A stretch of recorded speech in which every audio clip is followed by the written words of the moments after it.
Now, concerning the quality of the feed coming through the goggles as you're flying around, it's so sharp.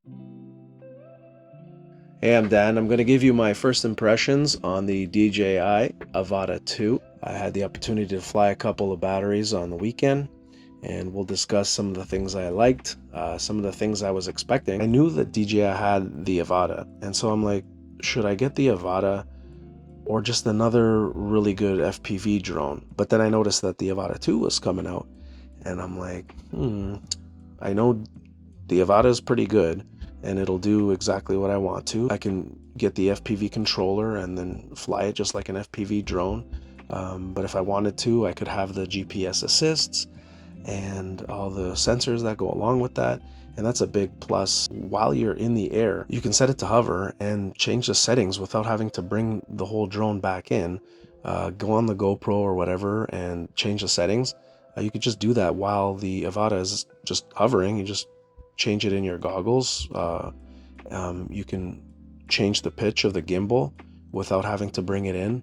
Because of that FPV drone, you initially set the camera angle, you set it out, and if you tilt it up higher, you'll get faster shots. If you tilt it lower, you'll end up flying slower.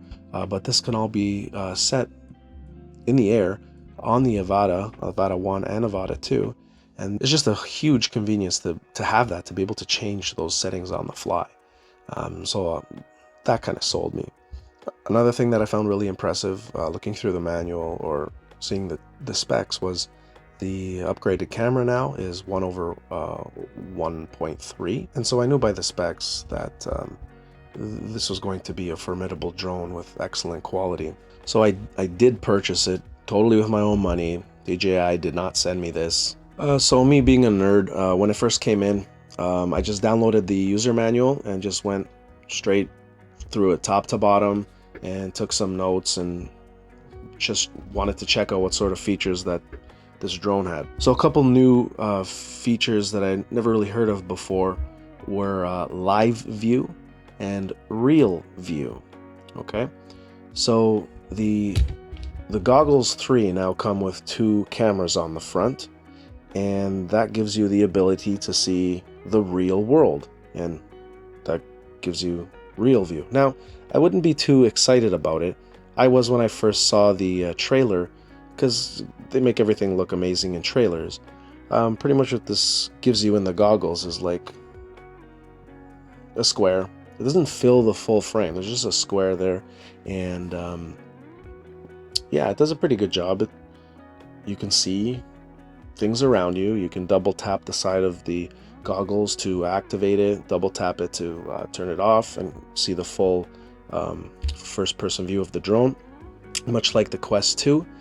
Actually, a lot of things about the goggles and the motion controller remind me of the Quest 2, because you can use this motion controller as a pointer. You can select the settings and go through the menus with this. I found that a really cool way to navigate the menu. This in general to control the aircraft itself is kind of weird when I first started using it. It took a little bit of getting used to, maybe a couple minutes, but that's it. It was kind of cool though how you can pitch up and pitch down. What you saw in the goggles, the gimbal would pitch up as you move this up, and it would pitch down as you move this down, and that was kind of cool. Turning side to side was a little bit weird. I think I wanted to do this, but that's not how you yaw or turn. It was more of a rocking motion. I guess like if you're flying, that kind of makes sense. So yeah, it took me a little bit to get used to. One thing that I wasn't really able to do well, at least in the 10 minutes that I was getting used to this, was to do an orbit around something. I found that a little bit awkward, that I could just easily do with a regular FPV controller. So one thing that I was really hoping to happen was the ability to broadcast what you see in the goggles to a cell phone, because I'm not gonna have a spotter every single time I go out. So it would be nice if I had with the GPS assistance, still be able to fly it. The Goggles 3 has the ability, if you hook up a USB-C cable to your phone and then open the DJI Fly app, you can see what the goggles see. and it's very responsive. And I was able to fly line of sight while looking at the phone. And how I did that really was I had this in one hand and my phone in the other, and then the goggles around my neck. Now I'm able to use the Avata 2 if I can't find a spotter. Now I wonder with the FPV controller, or if someone could make a cool little attachment, you could put your phone up here, and then you could fly line of sight with the Avata 2 by looking at the phone. Now the thing is that you always have to have your phone connected to the goggles. The controller seems to connect to the goggles, which then connects to the drone. Now concerning the quality of the feed coming through the goggles as you're flying around, it's so sharp. I've never flown a drone with DJI goggles or a digital system. I always just flew analog, and the quality, it's very difficult to see through that. And I always knew that the digital goggles that DJI had made were like amazing, but I never realized how amazing. Without gushing too much, the texture and the wires, you can see all the wires and the details. It was really good, and that definitely helps with getting through tight spaces, trees, little twigs and branches. You'll be able to see them all, provided you're flying slow enough.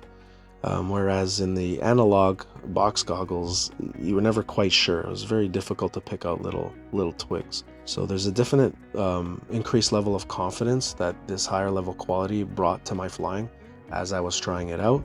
I guess all in all, I was very impressed with the quality of the goggles. I do want to recommend to get more than one battery. They say that they're rated for about 20 minutes or whatever, but it never ends up being that much. You can rely on maybe 10 or 15 minutes, and that's just not enough to have a sufficient amount of fun with this drone. So you're going to want to get 3 batteries in total, maybe 4. Also, one thing, I'm sure if you looked at the packaging details, usually they give you like a charger. So my Fly More combo had like no adapters. So in order to charge everything up for the first time, I had to like scour the house for some adapters, make sure you have adapters. The max wattage that it'll allow you to charge at, I think was about 30-ish, okay? However, if you use the Avata two-way charger, you can charge up to 65 watts. And in order to do that, you probably have to get a 65 watt adapter. This is the DJI 65 watt portable adapter. So the more watts you can feed something, the faster it's going to charge. Okay, so I do have a couple dreams of what I would like to see in the future. This comes after watching someone on YouTube. I'll put the link in the description.